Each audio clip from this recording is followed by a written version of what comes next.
I'm Marshall Kozloff. Welcome back to the Realignment. Hey guys, as you can see, we're out here in California, Simi Valley at the Reagan Presidential Library. Me and the team flew out to record a bunch of really great podcasts to wrap up the year with folks at the Reagan Defense Forum. Spoke to VCs, technologists, CEOs, and of course policymakers as we answer the big questions that really define the moment, everything from deterrence to defense production, and of course, how the military can meet the challenges of the 21st century.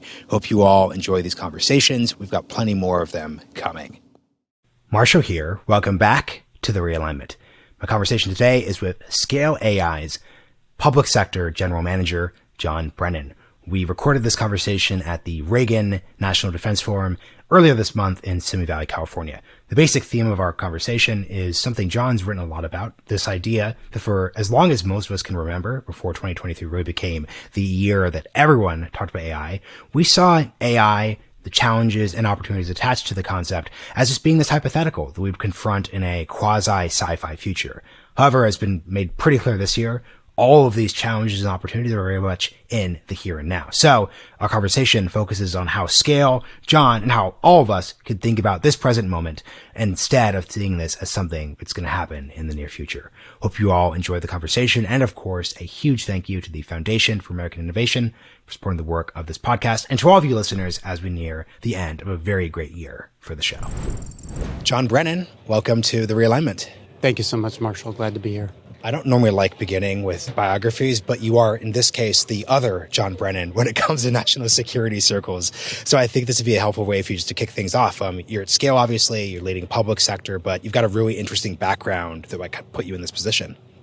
Yeah, and I met Director Brennan before. He's an amazing leader as well. My family started as FBI agents, so the choice for me was, do I become a fifth-generation FBI agent or do something else? And I was really moved to service and join the Army by going to West Point. It was something I actually decided to do in the 7th grade, so all of my high school years were geared towards accomplishing that goal. And then I was able to go serve as an infantry officer in South Korea, and then was ultimately assigned to the Old Guard at Arlington National Cemetery, which is how I got to D.C., and decided to stay there and raise a family beginning in 2000.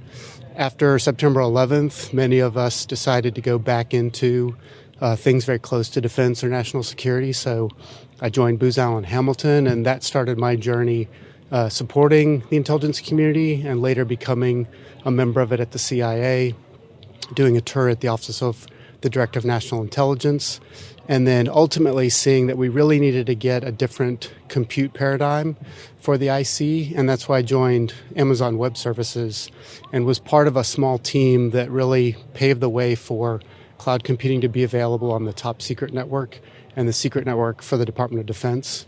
And now, for me, what I'm really excited about at Scale is we're able to do things that 10 years ago we were only imagining. There were concepts, we would write about them.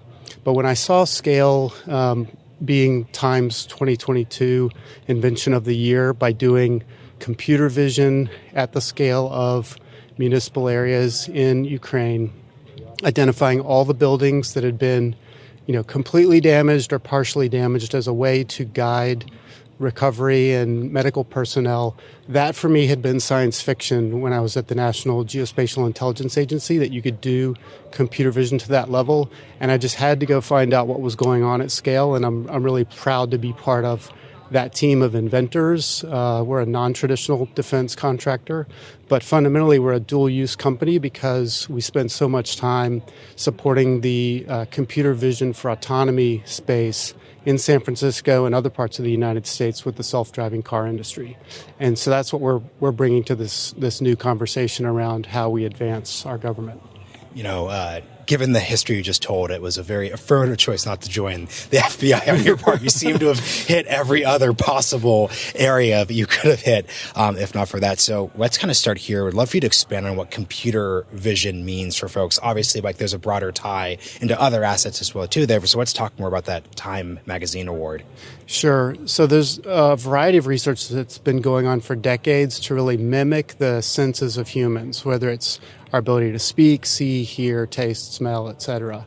And within the space of computer vision, there's multiple techniques that have really taken off within the last decade, and it's machine learning of teaching a computer through multiple modalities how to store and track and remember objects in space and time. And by multiple modalities, what I mean is the visible waves, like full motion video or a picture, as we would think of it on YouTube, but also through LiDAR or radar or sonar or other sort of invisible parts of the electromagnetic spectrum that help you know how far two items are from one another. So with that, we were able to really support all the perception engineers in most of the major original equipment manufacturers in the U.S. who have been building self-driving cars. They need very exquisite training data that's highly diverse. And by that, I mean they need all the sort of street scenarios that we face as drivers in all the lighting conditions and all the types of weather that we have to drive through today. So creating that kind of training data set requires a significant amount of human-in-the-loop work to really teach, what is a stop sign and what's its relationship to the line on the ground, and what do you do when the delivery truck in front of you is not moving. There's so much that we have to teach these machines, and we've been able to because of the way we basically provide instructions to humans to do these tasks and the kind of quality assurance that we bring to it. And then ultimately the test and evaluation that goes into it, because with driving, it is a life and limb activity and it's a regulated industry for the equipment itself. So it's very important to be able to have those sorts of proof points so people can safely adopt technologies like that.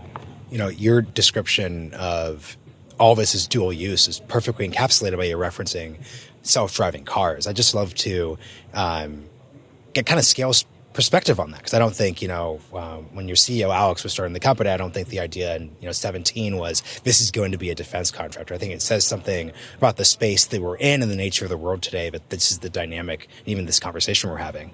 Exactly. And Alex also came from a family of services. Parents have been part of the nuclear lab infrastructure in the United States since immigrating here. He's been born and raised in this kind of technology and the idea of service to the nation. So and the dual use technology, we're talking about nuclear. Absolutely, yeah, for our power and in multiple ways. And as he left MIT and came to Y Combinator, he really had this thesis that for machine learning to be relevant, we needed much more data that was outside the lab. We didn't need fake data or synthetic data. We really needed the data from... Sorry, what is fake data and synthetic data? I really just mean synthetic data. Like, we don't need to make up synthetic environments. We have the actual streets. We have the actual observations from cars moving through them. And so doing labeling and annotation of the real operational environment data is fundamentally what you need. Now, in the academic setting, you have small samples from labs or studies, and that's good for teaching the fundamentals of how you make a machine learning algorithm. But to really get to the safe deployment of AI, you need to have a constant feedback loop from that environment that it's operating within. And so as he set up scale, like any sort of startup at Y Combinator, you're searching for product market fit, and eventually took hold with the perception industry of the self-driving car movement. And that's carried us through to hundreds of millions and billions of annotations that support that industry. And speaking of scale and your entry into it, we're obviously recording this at the Reagan National Defense Forum. I've made this joke. I will continue to make this joke. We have a beautiful view of California, and we are in this little booth here, but I assure the audience that there's a beautiful picturesque view behind us. What is scale doing here? Beyond just like the obvious, like this is the 10th year of the event. The theme is deterrence. Like, where does scale fit into the story that I think everyone, military, civilian, or otherwise, is trying to tell today? So a little more than 3 years ago, the Department of Defense had a program that was responsible for deploying computer vision to support intelligence, surveillance, and reconnaissance. A very groundbreaking program that was helping solve the casualty rate in Iraq and Afghanistan from improvised explosive devices. And as part of that, they recognized that the models had gotten to a point where they were plateauing in performance. And when they did the root cause analysis, they determined that it was really the initial training data was not diverse enough, not representative of the environments that they were trying to take the models to next. And so Because, thankfully, the Department of Defense has this notion of a non-traditional partner, they were able to reach out to Scale as a company and teach them about what it would mean to support the Department of Defense in this particular role and begin the conversation of how to adapt the technology we'd been using with LiDAR and full motion video to apply it to the sensors that the U.S. government has at its disposal. And so once we became a federal contractor and joined this movement of supporting our national defense, it was very important for us to begin to support the associations and foundations that are so part of the strategic dialogue we're engaged in about the future. And so this is our third year attending the Reagan Defense Forum. My first year attending personally, so I'm honored to be here and see what the discussion is about. And when you think back and reflect upon President Reagan's administration and his vision, he was always trying to bring more allies together, making the United States relevant to our allies. But he was also very firm with our adversaries. And we talk a number of times in the conference and previously about the notion of peace through strength or peace through deterrence. And we believe that artificial intelligence is going to be part of that, the notion of AI overmatch, the superpowers that we're going to be able to provide to all the members of our military and national security enterprise. And so it's important for us as an actual AI company who was, born and really designed to do computer vision and large language model work, to be here to lend our voice to the discussion. Something I'm really curious about. So Scale comes out of Y Combinator. For those who aren't aware, Y Combinator is one of the premier, accelerators of tech companies. This is where Airbnb comes from. All of these, Stripe came out of Y Combinator. All of these 2000s and 2010s success stories. Once again, I don't think, when Alex is submitting the Y Combinator application, he's talking to, I think Sam Altman was probably in charge at the time. He's not telling Sam, hey, I think someday we're going to be a defense contractor. He's talking in other different ways. So the DC part of the conversation was probably not centered. Given your background, though, the typical way we could have this conversation is say, of course, Silicon Valley moves fast. It, does things that doesn't scale. There's so much DC can learn. What can Silicon Valley learn from DC and the background that you've had in the community and also in the U.S. military itself? I think it's fair to say that the country went through a period in Vietnam and again later with Iraq and Afghanistan where, sadly we lost our national cohesion around supporting the mission due to proper differences of opinion upon what we're doing next. My brother served in Iraq. I went to Afghanistan with the government. I can appreciate all sides of the argument. So as a result of that, though, there were a lot of companies in the tech innovation space that shied away from supporting the federal government and our national security mission. It's clear that after Russia invading Ukraine, there's a renewed spirit to support the defense of democracy and all of our values. So what I think Silicon Valley and other tech hubs like Austin or Denver or Boston can learn from Washington, D.C. is we're supporting the rule of law. We all believe deeply in the separation of powers in the government. We recognize the roles and responsibilities the executive and legislative branch have, and we also all appreciate that they can't really accomplish their mission without a good relationship between industry and government. And they have tremendous programs on the policy front, on the skill development front, and on the acquisition front to try to maintain this healthy relationship so that we can, as a country, leverage the dynamism and the innovation that we have from our educational institutions, the venture-backed startups that we have, and all the other ways we can scale technology and people and organizations in our capital markets. So I'd say the main thing is, like everything else in life, give them a chance. Visit DC, come listen to what their problems and needs are. You don't really understand it until you go to the National Training Center at the Army or you go visit a base in Korea to understand what our service members, have to do to accomplish their mission. So like all the other customer research startups do, go meet your potential customers.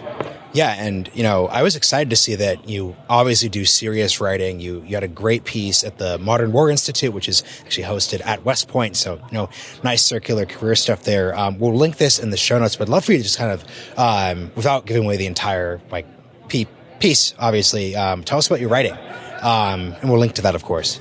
Absolutely. So For me, autonomy was new. I had spent decades supporting computer vision for intelligence, surveillance, reconnaissance, and had spent a lot of time after the Arab Spring thinking about a new way of doing intelligence warning called anticipatory intelligence.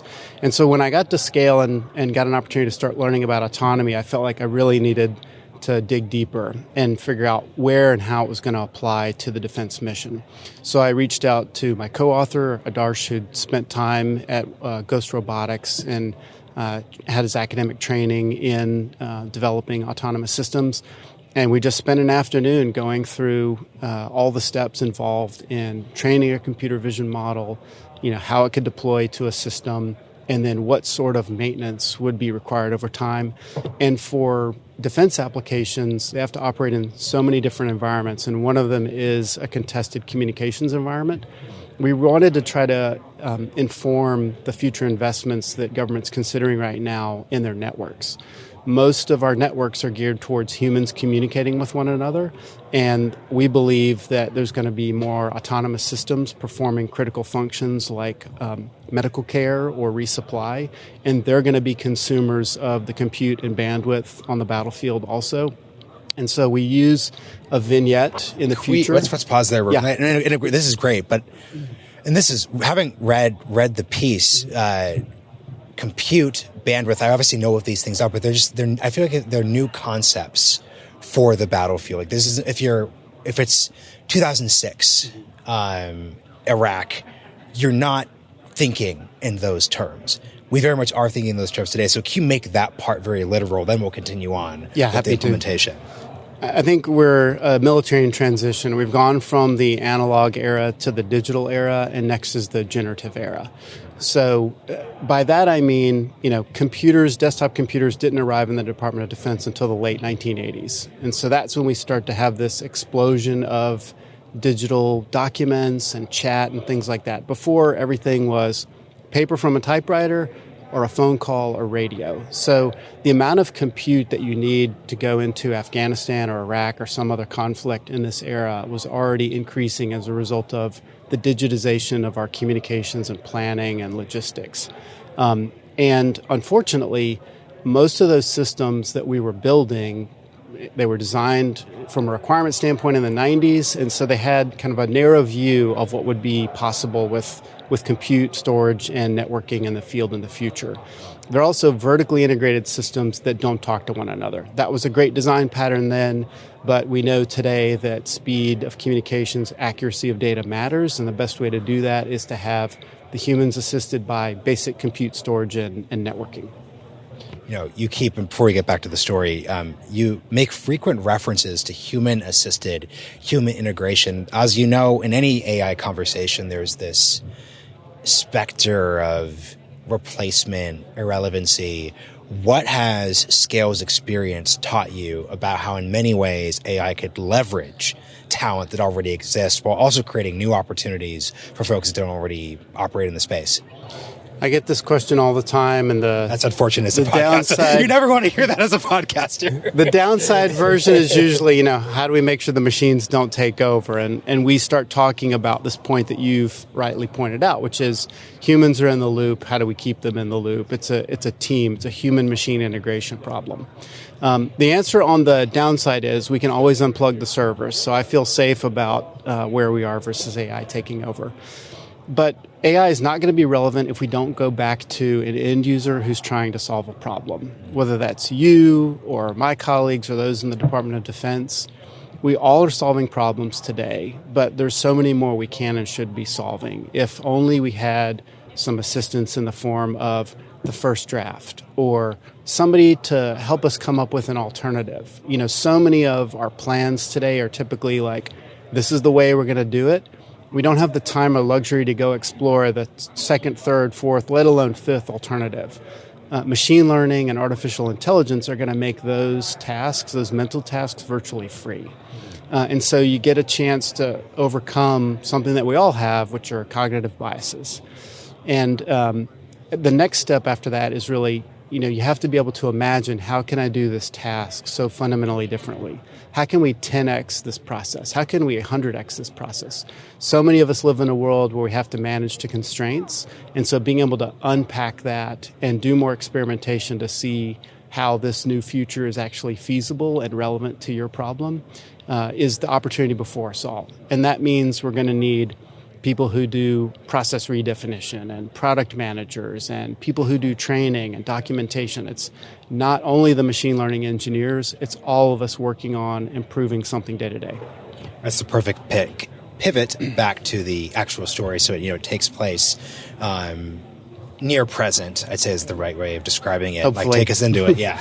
Yeah. So, forbid the day we're in a major nation state war again. That's nothing any of us want, which is why we need deterrence, to be part of the equation. But in this particular allegory, which I take from some of my military history readings of the past, I'm patterning it after a similar story at the National Training Center that the Army has, and there were others earlier, where you try to paint the picture of a leader in the moment and what do they have to do next. So in this case, it's a motorized or armored division of the future that is AI-enabled, it's autonomy-enabled, and it's starting to make its first movement into a location. And we tell the story of how the team that's responsible for defending the commander is assisted by some amount of autonomous systems that are scouts or performing reconnaissance. And we use the initial education and training and updating of the system in that opening moments of the conflict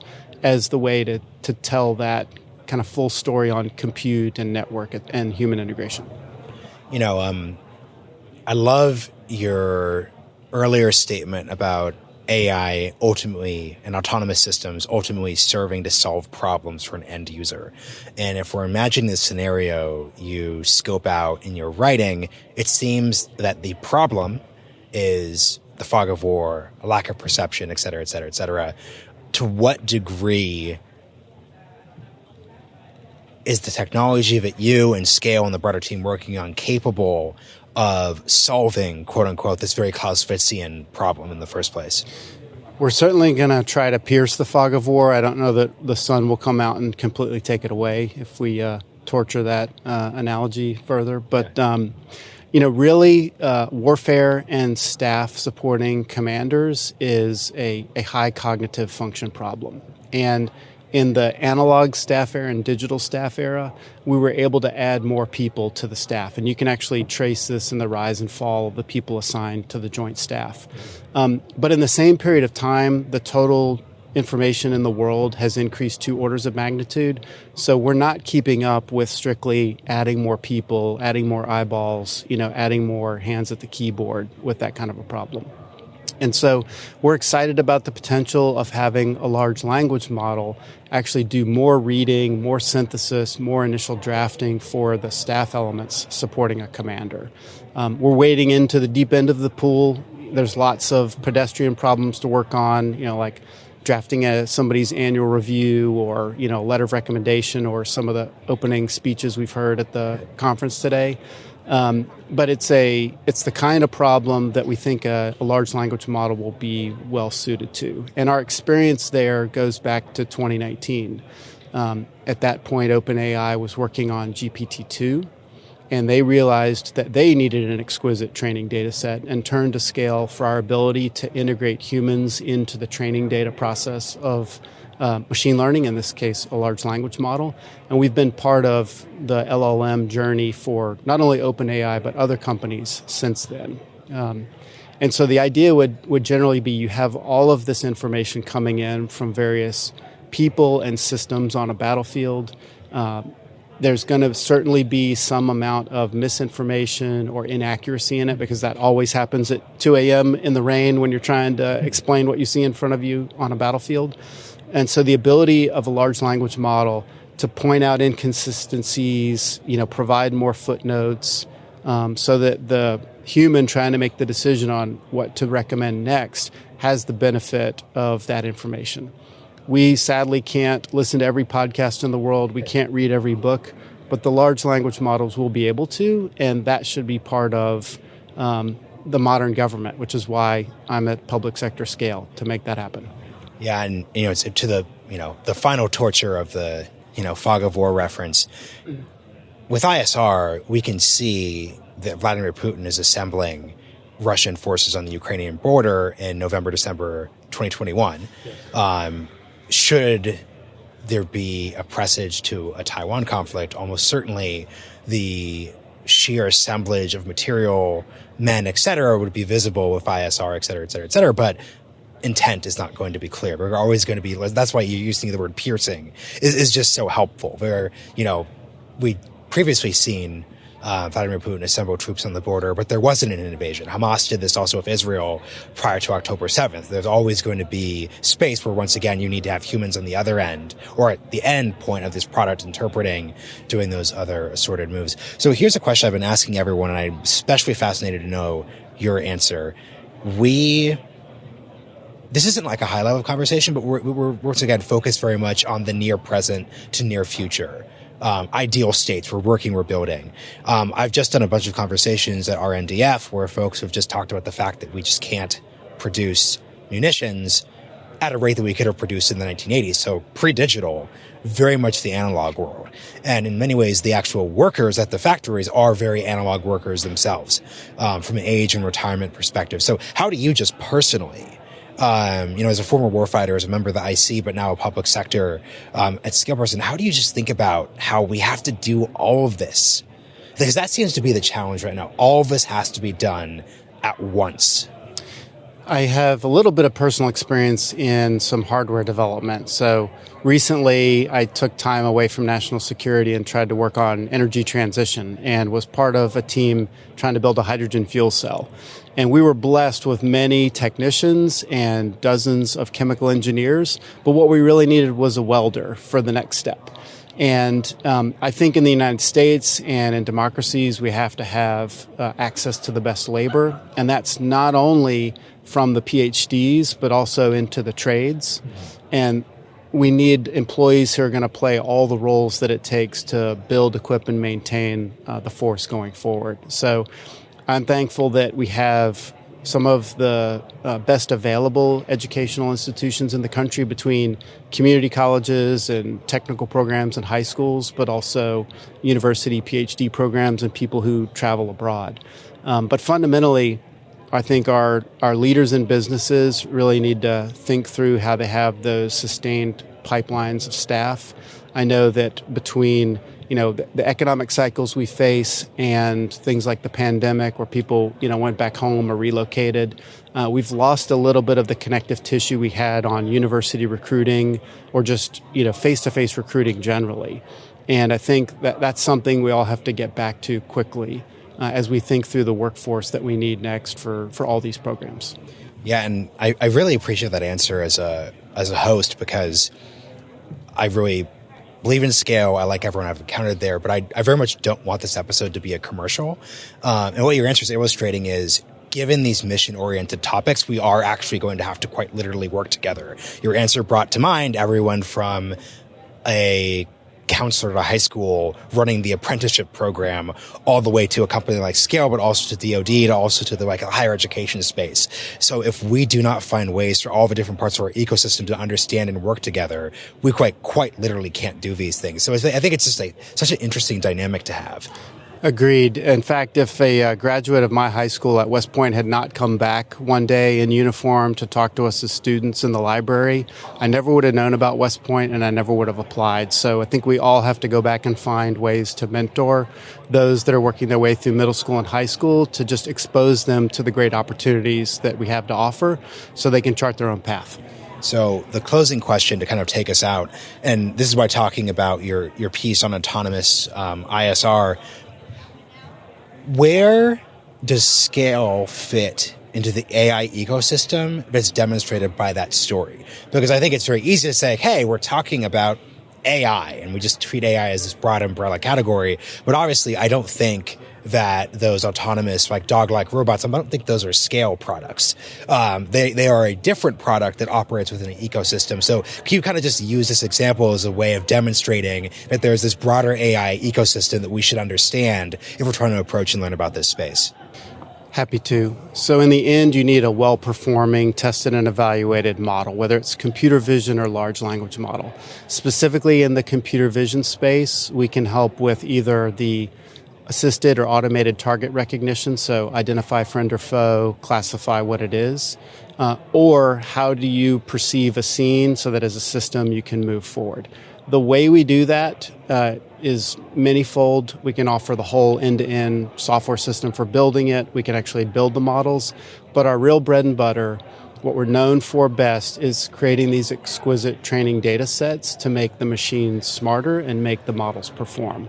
And so we're happy to see that the Department of Defense and other organizations are investing in the hardware, and they recognize that they also need software. But what they're really going to find out soon is that they needed that training data, and that's where we hope to assist them. That is an excellent place to end. John, any places, any writing of yours beyond what I've mentioned that folks should check out? Because once again, you're a good writer, but you have interesting things to say. I wish someone read my dissertation. It was on sort of transforming the oversight of intelligence. I spent many more hours on that than I do most articles. And I don't know. Hopefully when did you write that? I did it while I was in the CIA and at AWS. So I went back and analyzed, did the creation of the House Permanent Select Committee on Intelligence and the Senate Select Committee on Intelligence make a difference on intelligence outcomes. It's actually, wow, it's actually, I actually feel your pain because not pain, you seem to be okay with yourself, but that's actually an incredibly relevant and really fascinating topic actually, because to your point about however these periods, Vietnam, Iraq, et cetera, where there's going to be skepticism of the mission and probably the USG in general, that's also where you see, committees like in the 70s with the intelligence communities. That's really there's at least one person who will find that fascinating in our audience. I hope they do. John, thank you for sharing that. Thank you for joining us at the RNDF. Really a pleasure to be with you. Thanks for everything that you do. Thanks. Cheers.